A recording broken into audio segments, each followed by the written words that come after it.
Hello students, आप सभी लोग कैसे हो। मुझे उम्मीद है आप लोग सभी अच्छे से होंगे। तो आज के सेशन में हम लोग पढ़ने वाले हैं 10th स्टैंडर्ड के ज्योमेट्री का चैप्टर नंबर 3 और चैप्टर नंबर 3 हमारा है सर्कल।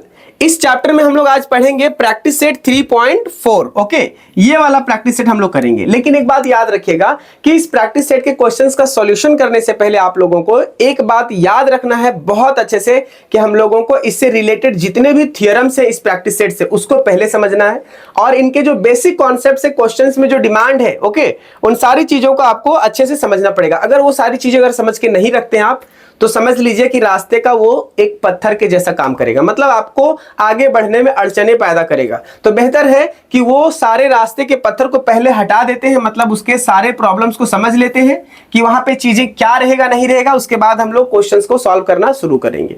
ठीक है, तो आज का जो हमारा टॉपिक है, जो पहला टॉपिक वो हमारा है इंस्क्राइब्ड एंगल। ओके, आप समझिए कि इंस्क्राइब्ड एंगल क्या कहते हैं और किसको कहते हैं। ठीक है, इंस्क्राइब्ड एंगल का मतलब, इंस्क्राइब का मतलब होता है किसी चीज के इनसाइड में। और याद रखिए कि यहां पे जब सर्कल की बात किया तो हम लोग सर्कल की बात करेंगे तो ये जैसे एग्जांपल के तौर पर समझिए कि एक सर्कल है और ये है ही सर्कल। अब इस सर्कल में क्या है, ध्यान दीजिएगा, ये हम एक एंगल यहां से बना रहे हैं ऐसा। ठीक है, यहां पे ऐसा डबल हो गया, एक यहां ऐसा लाइन ड्रॉ किए, एक लाइन ऐसा ड्रॉ किए, तो मतलब ये लाइन जो बना वो कहां पे बना, सर्कल पे बना। ठीक है, इस बात को ध्यान रखिएगा। और ये क्या है, एक एंगल है।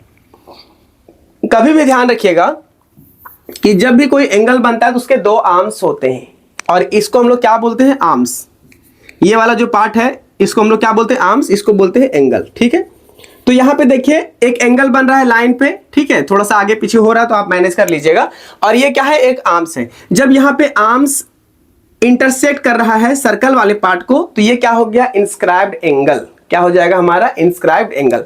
और एंगल कहां पे है, सर्कल पे है। तो इतना ही बात आप याद रखिएगा। इसके दो फिक्स कॉमन पॉइंट होते हैं और इसके एंगल के दोनों आर्म्स कहां पे होंगे, सर्कल पे होगा। ठीक है, तो ये हो गया हमारा इंस्क्राइब्ड एंगल।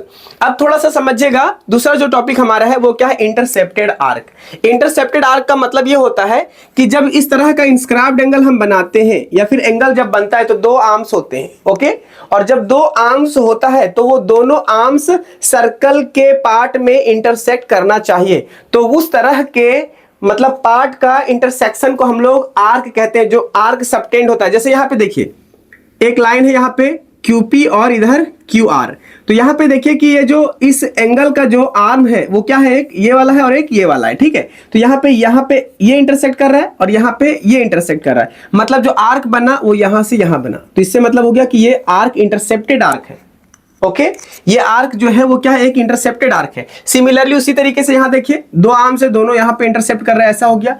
अब यहाँ पे देखिए दो आर्म है यहाँ पे, एक यहाँ और एक यहाँ पे, तो ऐसा ये यहाँ पे क्या कर रहा है, इंटरसेप्ट कर रहा है। साथ ही साथ देखिए ये तो सब अंदर का मामला हो गया। अब बाहर से देखिए, भले से आर्म्स बाहर है लेकिन इंटरसेप्ट कर रहा है आर्क को, ये भी आर्क को इंटरसेप्ट कर रहा है। यहां से देखिए दो आर्म्स इंटरसेप्ट यहां भी कर रहा है। ठीक है, यहां पे भी देखिए ये दो पॉइंट्स इसके।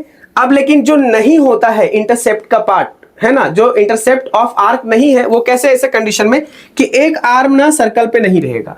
अगर दोनों आर्म सर्कल पर है और जो एरिया सबटेंड कर रहा है सर्कुलर पार्ट का, उसको हम लोग कहते हैं इंटरसेप्ट ऑफ इंटरसेप्टेड आर्क। या फिर अगर नहीं हो रहा है तो उसको हम लोग कुछ कहते ही नहीं है, ये इंटरसेप्ट नहीं कर रहा है तो इसको हम लोग नहीं बोलेंगे इंटरसेप्ट ऑफ आर्क। ठीक है, ये क्लियर हो गया। तो ये टोटल जो 6 है ना, 1 2 3 4 5 6, ये सारे इंटरसेप्ट कर रहा है लेकिन ये 7वें नंबर वाला इंटरसेप्ट नहीं कर रहा है आर्क को। ठीक है, तो ये क्लियर हो गया आपको कि पहला इंस्क्राइब्ड एंगल किसे कहते हैं और इंटरसेप्टेड आर्क किसे कहते हैं। अब हम लोग बढ़ते हैं नेक्स्ट टॉपिक की ओर, और नेक्स्ट टॉपिक में हमारा क्या है, इंस्क्राइब्ड एंगल थ्योरम। अभी तक तो हम लोग क्या पढ़ रहे थे, इंस्क्राइब्ड एंगल, है ना।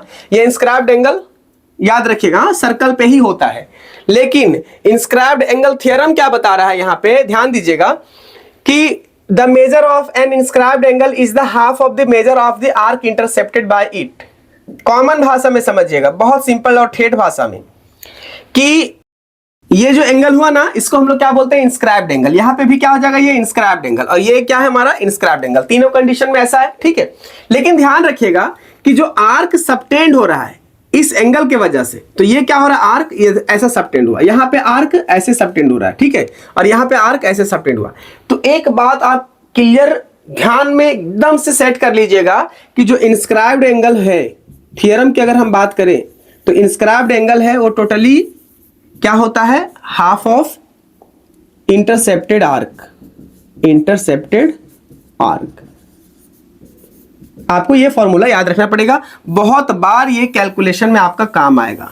ठीक है, समझ में आ गया आप लोगों को। जैसे अगर हम बात करें कि ये इंटरसेप्टेड आर्क का जो वैल्यू है वो 20 है, तो सिंपल से भाषा में याद रखिएगा कि ये 10 होगा, मतलब इसका डबल इधर होता है, मतलब इसका हाफ इधर होता है। ठीक है, एंगल अगर ये 100 है तो ये कितना हो जाएगा, एंगल इसका 50 हो जाएगा, सिंपल भाषा में। ठीक है, अब ये inscribed angle is equal to half of intercepted arc हो गया।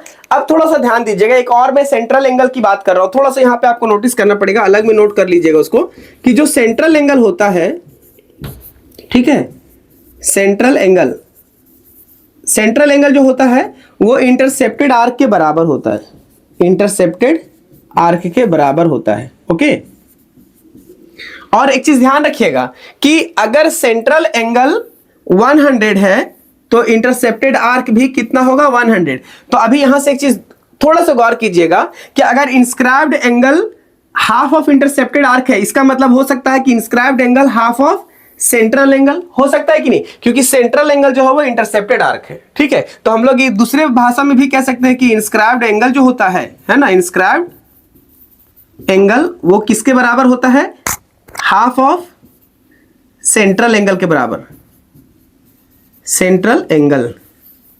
लेकिन एक बात और इसमें ध्यान रखिएगा कि इसके सिचुएशन है, कुछ सिचुएशन क्या है कि ये जो इंस्क्राइब्ड एंगल जो ड्रॉ हुआ है और सेंट्रल एंगल जो ड्रॉ हुआ है, वो दोनों का जो आर्क होगा ना, आर्क पॉइंट, वो एक ही जगह पे होगा। जैसे एग्जांपल के तौर पर यहां पे देख लीजिए। ठीक है, शायद से टॉपिक आगे मिल गया तो ठीक है, नहीं तो फिर यहीं से आप समझ लीजिए। यहां पे देखिए, ये एक एंगल ऐसे बना, तो ये हमारा सेंटर से बना, इसको बोलेंगे सेंट्रल एंगल। अगर इसी पॉइंट से हमारा आर्क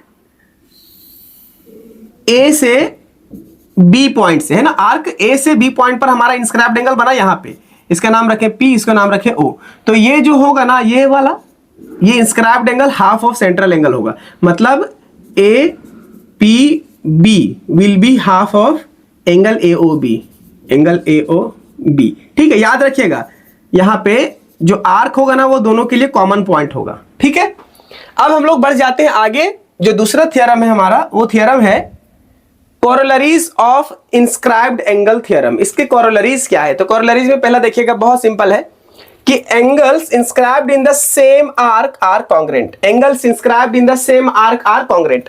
यहां पे नोटिस कीजिएगा, जैसे कि ये आर्क हमारा क्या है, AD, हाँ APD, आर्क हमारा क्या है APD।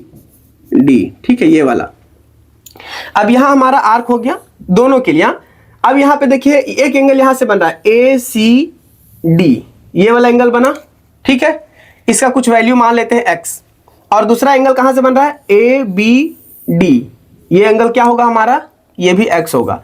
थ्योरम के अकॉर्डिंग क्या बोल रहा है कि angles inscribed in the same arc are congruent, मतलब angle ABD is congruent to angle ACD, angle ACD, मतलब ये दोनों एंगल्स क्या होंगे, बराबर होंगे, जब दोनों एंगल्स बन कहां से रहा है, सेम आर्क से। ठीक है, अब देखिए angles inscribed in a semi circle are right angle is a right angle triangle. ठीक है, राइट एंगल, सीधा बात है। तो देखिए यहां पे एक सेमी सर्कल है, लाइन, ये वाला पार्ट सेमी सर्कल हो गया। ठीक है, तो यहां पे आपको क्या समझ में आ रहा है कि यहां से ब्लैक कलर वाला देखिएगा, ये वाला एंगल ऐसे बनाया तो ये बन जाएगा हमारा 90 डिग्री। ठीक है, अगर यहां से ब्लू वाले पे फोकस करेंगे तो ये हमारा एंगल यहां से यहां बना रहा है, लेकिन क्या है, दोनों का जो पॉइंट है, आर्क पॉइंट है, वो सेमी सर्कल पर है, तो ये भी हमारा क्या हो जाएगा 90 डिग्री। तो आपको इस स्टेटमेंट से क्लियर रखना है कि जब भी सेमी सर्कल से एंगल बनेगा सर्कल पर, तो वो क्या होगा हमारा 90 डिग्री होगा। ठीक है, तो ये एक राइट एंगल होगा, इस बात को भी आप ध्यान में रखिएगा। अब हम लोग बढ़ते हैं नेक्स्ट थ्योरम की ओर।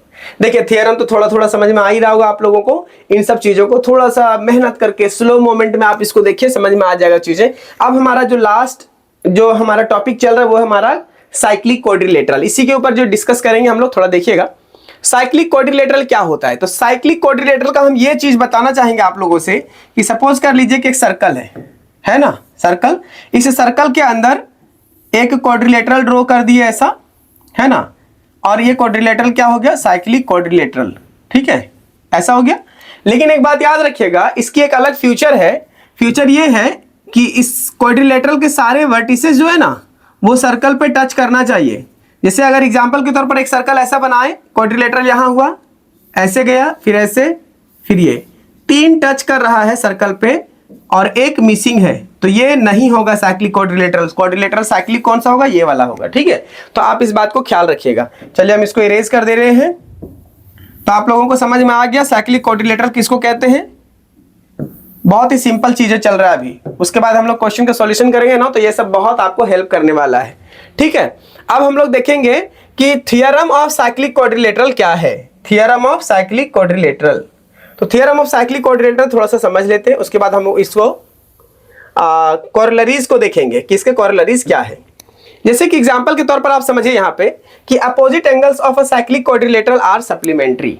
मतलब यहाँ पे ध्यान दीजिए, ये जो एंगल ए है और एंगल सी एक दूसरे का अपोजिट है। ठीक है, एंगल बी और डी जो है ना एक दूसरे का अपोजिट है। तो यहाँ पे क्या बोल रहा है कि opposite angle of a cyclic quadrilateral are supplementary. In sense हम लोग दूसरे भाषा में कहेंगे कि एंगल ए जो होगा उसका सम एंगल सी से 180 डिग्री होगा। ठीक है, एंड दूसरा एंगल बी जो होगा वो एंगल डी के सम का, angle B and angle D का जो सम होगा वो भी 180 डिग्री होगा। 180 मतलब सप्लीमेंट्री एंगल्स हो गए या सप्लीमेंट्री डिग्री होगा। ठीक है, ये हो गया। अब हम लोग क्या पढ़ेंगे? कोरोलरीज, जो इसके कोरोलरी है। तो कोरोलरी में हम लोग देखते हैं यहाँ पे क्या है, बहुत अच्छे से हम लोग इसको एक्सप्लेन करेंगे। ठीक है, ध्यान दीजिएगा जरा सा। डायग्राम यहाँ पे ऑलरेडी हमारे पास है, इसको थोड़ा सा मैं मैक्सिमाइज करता हूं। ठीक है, आप लोगों के लिए मैं जितना मेहनत कर रहा हूं, अगर आपने मुझे ऐसे ही कोऑपरेट किए और मेरे मेहनत के साथ आप भी मेहनत करते गए तो मुझे पूरा भरोसा है कि मेरे सारे स्टूडेंट्स बहुत अच्छा परफॉर्म करेंगे बोर्ड एग्जामिनेशन में। ठीक है, ये हमारा हो गया कोरोलरीज। तो कोरोलरीज में हम लोग क्या करेंगे, पहले एक डायग्राम को बनाएंगे, लेकिन उससे पहले ध्यान रखिए कि हम लोग इसके स्टेटमेंट को समझ लेते हैं। कोरोलरी ऑफ साइक्लिक क्वाड्रिलेटरल क्या देखे, an exterior angle of a cyclic quadrilateral is congruent to the angle opposite to its adjacent interior angle. जब तक आप डायग्राम नहीं देखेंगे आपको स्टेटमेंट समझ में नहीं आएगा। ठीक है, यहां पे देखिएगा, ये हो गया इस स्टेटमेंट के हिसाब का एक डायग्राम। ठीक है, क्या बोल रहा है कि N exterior angle of a cyclic quadrilateral, ये साइक्लिक क्वाड्रिलेटरल है, आपको दिख रहा है क्लियर है ना। इसका एक्सटीरियर एंगल एक लेते हैं हम लोग, तो एक्सटीरियर एंगल ये बाहर वाला, इस साइक्लिक क्वाड्रिलेटरल का जो एक्सटीरियर एंगल है वो बाहर वाला है। हम लोग यहां से भी ड्रॉ कर सकते हैं ऐसा, ये बाहर वाला हो गया, इधर से ये हमारा ये वाला एंगल हो गया और इधर से ये वाला एंगल हो जाएगा। ठीक है, तो फिलहाल हम लोग किसको लिए हैं, एक्सटीरियर एंगल DCE को, ये वाला एंगल को। ठीक है, ध्यान रखिएगा। Is congruent to the angle opposite to its adjacent interior angle. मतलब क्या बोल रहा है, इसका एडजेसेंट एंगल कौन सा है, ये वाला है ना, ये वाला का एंगल एडजेसेंट ये वाला है, और इसका जो अपोजिट होगा ना ये वाला एंगल, वो एंगल क्या हो जाएगा, बराबर होगा एक्सटीरियर का। मतलब इन शॉर्ट अगर हम लोग लिखे इसको तो कैसे लिखेंगे, देखिए यहां पे एंगल BAD, एंगल BAD जो वैल्यू इसका आएगा वो कॉन्ग्रुएंट होगा इसके अपोजिट का एक्सटीरियर वाला है ना, तो DCE का, एंगल DCE का। ठीक है, ये पॉइंट आप याद रखिएगा। ठीक है, और यहां पे आपको ये 2 पॉइंट्स याद रखने हैं। थोड़ा सा आपको स्ट्रगल तो करना पड़ेगा क्योंकि इसके थियरीज के बिना सर्कल चैप्टर नहीं बन रहा है, और थोड़ा सा लगता है हम लोगों को ये चैप्टर टफ है, लेकिन नहीं, ऐसा कुछ भी नहीं है। आप थियरी को ढंग से समझते जाइए और चीजें बहुत आसान हो जाएगा। ठीक है, तो हम आप लोगों को एक लास्ट टॉपिक इसके बिहाफ पे और बताएंगे। ठीक है, एक लास्ट हमारा चलेगा, उसके बाद क्वेश्चंस का सॉल्यूशन करेंगे। इसका आप मेरे ख्याल से एक स्क्रीनशॉट ले लीजिए याद से, क्योंकि ये सब चीजें बार बार आपको दिमाग में नहीं रहेगा, तो आप आराम से पढ़ करके देख करके समझ लेंगे। ठीक है, तो अब हम लोग देखते हैं एक लास्ट टॉपिक जो हमारा है वो है हमारा कन्वर्स ऑफ साइक्लिक क्वाड्रिलेटरल। हम लोग अभी तक क्वाड्रिलेटरल में क्या पढ़े थे, इसके जो अपोजिट सम्स हैं वो कितने हैं, सप्लीमेंट्री है। लेकिन फिलहाल हम लोग यहाँ पे देखेंगे कि कन्वर्स ऑफ साइक्लिक क्वाड्रिलेटरल क्या होता है। तो कन्वर्स ऑफ साइक्लिक क्वाड्रिलेटरल में आप ध्यान दीजिए कि if a pair of opposite angles of a quadrilateral is supplementary, अगर इफ कंडीशन समझिए कि अगर बोल रहा है कि इसके अपोजिट एंगल्स जो है D एंड B, ओके, यहां पे देखिए D एंड B में angle D and angle B अगर वो सप्लीमेंट्री है, तो यहां पे आपको ध्यान देना है एक चीज, angles of a quadrilateral is supplementary the quadrilateral is cyclic, the quadrilateral is क्या हो जाएगा, साइक्लिक। ठीक है, तो ये डायग्राम से आपको समझ लेना है कि जो साइक्लिक क्वाड्रिलेटर हमारा क्या है, वो ADEB। हम इसको जब प्रूफ करते हैं ना, जब प्रूफ करते हैं तो इस तरह के एंगल्स हम लोग एक्सटेंड करके बाहर लेते हैं ताकि हम लोग चीजों को प्रूफ कर सके। बाकी आप ध्यान रखिएगा कि यहाँ पे angle D plus angle B जो होगा, ये वाला एंगल और ये वाला एंगल है ना, इसको आप पूरा मत लिखिए, इसको कंसीडर मत कीजिए। ये जो ग्राफिंग हुआ है यहाँ से ऐसा डॉटेड लाइन, वही वाला कंसीडर कीजिएगा। ठीक है, तो angle D plus angle B अगर 180 है तो देन इस कंडीशन में क्या होगा, then the quadrilateral is cyclic, quadrilateral is cyclic. देखिए, कन्वर्स का मतलब ये होता है उल्टा। पहले में हम लोग पढ़े क्या कि साइक्लिक क्वाड्रिलेटरल का थ्योरम क्या है, तो साइक्लिक क्वाड्रिलेटरल थ्योरम जो है उसमें क्या बताया कि इसके सम ऑफ अपोजिट एंगल्स, जो साइक्लिक क्वाड्रिलेटरल अगर है वो, तो उसके अपोजिट एंगल्स क्या होते हैं, 180 डिग्री। फिर उसका उल्टा क्या होगा, अगर 180 दोनों को ऐड करने के बाद हो रहा है, मतलब अपोजिट एंगल्स का अगर हम एक साइक्लिक क्वाड्रिलेटरल का ऐड करते हैं, अगर 180 आता है तो वो साइक्लिक क्वाड्रिलेटरल है, ये प्रूफ बताता है। ठीक है, तो हम लोग जब क्वेश्चन को सॉल्व करेंगे ना, तो इस तरह के टर्म्स हमारे पास यूज करने के लिए आएगा। तो फिलहाल हम लोग अभी तक तो जितने थ्योरम्स थे इससे रिलेटेड हम लोग क्लियर कर चुके हैं। अब हम लोग बढ़ते हैं क्वेश्चन की ओर, और हमारे पास क्वेश्चन जो है, तो फिलहाल हम लोग स्टार्ट करते हैं क्वेश्चन नंबर 1 से। और देख लीजिए प्रैक्टिस सेट 3.4 का ये टोटल क्वेश्चंस कितने हैं, यहाँ पे 8 क्वेश्चंस है ना। तो आज तो नहीं हो पाएगा, क्योंकि अगर हम कंटिन्यू इसका कैलकुलेशन और साथ ही साथ इसका सॉल्यूशन बताते रहे और एक्सप्लेन करते रहे तो ये वीडियोस बहुत लंबा हो जाएगा। ठीक है, तो फिलहाल हम लोग क्वेश्चन नंबर 1 से शुरू करते हैं और उसके बाद देखते हैं कि हमारा टाइम कितना जाता है। ठीक है, तो let's see the question number 1. Here it is in the figure 3.56 in a circle with center O. Length of chord AB is equal to the radius of the circle. Find measures of each of the following. है ना, क्या बोल रहा है कि जो radius का measurement है ना, वो इस कोड के बराबर है, AB कोड के बराबर। ठीक है, तो आपको फाइंड आउट करना है पहले नंबर में एंगल AOB क्या होगा, AOB क्या होगा। ठीक है, तो लेट्स सी यहां पे क्या बात कर रहा हम लोग, बात ये है कि एंगल AOB कैसे फाइंड आउट करेंगे। तो सबसे पहले ध्यान दीजिएगा कि गिवन में क्या है, AO is equal to BO is equal to AB, है ना, ये क्या है, गिवन है। और AB जो है वो रेडियस के बराबर है, ये रेडियस के बराबर है, क्वेश्चन में गिवन है। ठीक है, तो देयरफॉर अगर आप देखो कंसीडर करके, तो ट्रायंगल AOB जो ट्रायंगल है वो तीनों साइड्स इसके बराबर है। मतलब ये दो तो रेडियस बराबर है, लेकिन क्वेश्चन में लिखा है कि AB is equal to the radius of the circle, तो इस रेडियस के बराबर है, मतलब ये तीनों बराबर है, तो क्या हो जाएगा, ये एक इक्विलैटरल ट्रायंगल हो जाएगा। तो therefore triangle AOB is an equilateral triangle. ठीक है, इक्विलैटरल ट्रायंगल है, तो देयरफॉर एंगल AOB पूछा है ना, therefore angle AOB is equal to 60 degree. हम लोग को पता है कि जो ट्रायंगल इक्विलैटरल होता है उसके एंगल्स कितने होते हैं, 60 डिग्री होता है। ठीक है, अब हमारा ये वाला क्वेश्चन नंबर 1 क्लियर हो गया। अब हम लोग सॉल्व करेंगे क्वेश्चन नंबर 2। ठीक है, अब क्वेश्चन नंबर 2 में देखिए क्या बोल रहा है कि एंगल ACB जो है, एंगल ACB वो आपको फाइंड करना है। तो एंगल ACB में ध्यान दीजिए कि ये वाला पार्ट क्या है, इंस्क्राइब्ड एंगल है, लेकिन याद रखिएगा कि जो सेंट्रल एंगल है वो इसी आर्क पॉइंट से है। तो हम लोग जानते हैं कि सेंट्रल एंगल जो है वो कितना है, 60 डिग्री, क्योंकि ये इक्विलैटरल ट्रायंगल है और ये इंस्क्राइब्ड एंगल है। तो हम लोग जानते हैं कि यहाँ पे क्या हो जाएगा, angle ACB is half of angle AOB, angle AOB। यहाँ पे क्या हो जाएगा, inscribed angle theorem, inscribed angle theorem. ठीक है, सेंट्रल एंगल और इंस्क्राइब्ड एंगल का दोनों का रिलेशन यही है। तो यहां पे ACB क्या हो जाएगा, हाफ ऑफ एंगल AOB। तो एंगल AOB कितना था यहाँ पे, 60, तो कैंसिल होके कितना आ जाएगा हमारा, 30। ठीक है, तो एंगल ACB जो हो जाएगा वो हमारा 30 डिग्री हो जाएगा। ठीक है, अब हमारे पास जो नेक्स्ट क्वेश्चन है वो क्वेश्चन नंबर हमारा है 3। अब क्वेश्चन नंबर 3 में थोड़ा सा ध्यान दीजिएगा। ओके, क्वेश्चन नंबर 3 में क्या बोल रहा है कि आर्क AB क्या होगा, है ना, क्वेश्चन नंबर 3 में आर्क AB, इसका मेजरमेंट क्या होगा।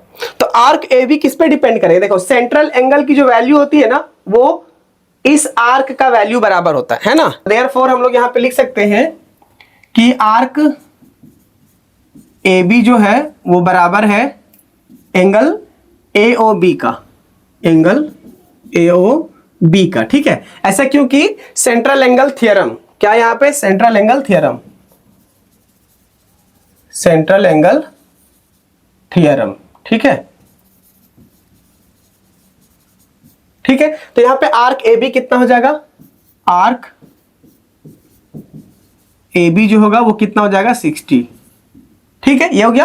अब क्वेश्चन नंबर हमारे पास कौन सा है 4, ये वाला हो गया हमारा। अब 4 में देखेंगे क्या, arc A C B, question number 4 में आर्क ए सी बी। ठीक है, ये फाइंड आउट करना है। तो ए सी बी पे थोड़ा ध्यान दीजिएगा, वापस मैं इसको इरेज करता हूं फिर यहां से समझ में आएगा। यहां पे देखिए ए सी बी मतलब ये वाला आर्क हमको फाइंड आउट करना है। ठीक है, तो आर्क ए सी बी के लिए क्या करेंगे हम लोग, देखिए मेजर ऑफ सर्कल जो होता है वो 360 होता है। तो यहां पे सबसे पहले ध्यान दीजिए कि आर्क ए बी जो होगा उसका सम अगर हम लोग करेंगे, मेजर ऑफ आर्क क्या होगा, ए सी बी, है ना, major of arc A C B is equal to 360 degree. और क्यों होगा 360, क्योंकि major of circle, major of circle is equal to 360 ही होता है। ठीक है, तो यहां पे आर्क ए बी की वैल्यू कितना है, ऑलरेडी हम लोग को पता है 60 है, तो 60 हो जाएगा, plus major of arc A C B is equal to 360। तो यहां पे हो जाएगा हमारा major of arc A C B is equal to 360 minus 60, तो यहां पे हो जाएगा 300। ठीक है, तो देयरफॉर जो पहले का वैल्यू आया हमारा एंगल ए ओ बी वो कितना आया 60, angle A O B is equal to 60 degree. ठीक है, फिर उसके बाद हमारा दूसरा आया, दूसरे में हमारा कितना है, angle A C B 30 degree, ये कितना हो जाएगा हमारा, angle A C B is equal to 30 degree. अब तीसरा हमारा कितना है, arc A B, arc A B वो कितना है हमारा 60 डिग्री ना, तो ये हो जाएगा हमारा 60 डिग्री। ठीक है, और जो लास्ट चौथा हमारा है वो major of arc A C B, major of arc A C B वो कितना हो जाएगा 300, है ना, 300। ओके, ये हो गया। तो यहां से हम लोगों को सारी चीजें समझ में आया कि हम लोग क्या क्या अभी यूज किए। थ्योरम्स अगर ना पढ़े होते तो प्रॉब्लम्स होता कि नहीं होता, बताइए, बहुत प्रॉब्लम्स होता। इसलिए थ्योरम्स को थोड़ा समझना जरूरी होता है। अगर थ्योरम्स आपके दिमाग में हमेशा फिट रहेगा तो चीजें आपको बहुत ज्यादा दिक्कत नहीं करेगा। ठीक है, यहाँ पे देखिए कौन कौन सी चीजें यूज किए, एक तो इक्विलैटरल यूज किए, फिर इंस्क्राइब्ड एंगल थ्योरम यूज किए, फिर साथ में हम लोग सेंट्रल एंगल का थ्योरम यूज किए, फिर उसके बाद मेजर ऑफ सर्कल का यूज किए। तो चलिए, मुझे उम्मीद है कि ये सारी चीजें आप लोगों को समझ में आ गया। फिलहाल आज हम लोग क्वेश्चन नंबर 1 ही करेंगे, इसके बाद हम लोग अगले नेक्स्ट सेशन में करेंगे नेक्स्ट क्वेश्चंस को, क्योंकि वीडियोस बहुत लंबे हो जाते हैं ना। तो मुझे उम्मीद है कि आप लोग जो चीजें आज पढ़े उसको आप थोड़ा सा नोट डाउन करेंगे अपना नोटबुक में, और ज्यादा से ज्यादा इस वीडियो को शेयर करेंगे। एक चीज और मैं आप लोगों को इन्फॉर्म करना चाहूंगा कि जो भी हमारा प्रीवियस सेशन इस चैप्टर पे, चैप्टर नंबर 3 पे हुआ है, वो सारे सेशंस को आप हमारे YouTube channel MD sir academy में जाइए, वहां पे प्लेलिस्ट बना हुआ है Maharashtra board geometry 10th standard. तो वहां से आप सारे वीडियोस को या सारे सेशंस को अटेंड कर सकते हैं, या फिर इस वीडियो के डिस्क्रिप्शन बॉक्स में जाकर के आप लिंक को क्लिक करके सीधे उस सेशन को अटेंड कर सकते हैं। तो मुझे उम्मीद है कि वो सारी चीजें आप मेरे रूटीन के अकॉर्डिंग करेंगे तो आपका मार्क्स जो है वो 10th स्टैंडर्ड में बहुत अच्छा होने वाला है। ठीक है, तो चलिए मिलते हैं हम आप लोगों से नेक्स्ट सेशन में, तब तक अपना ख्याल रखिए। जय हिंद, जय भारत।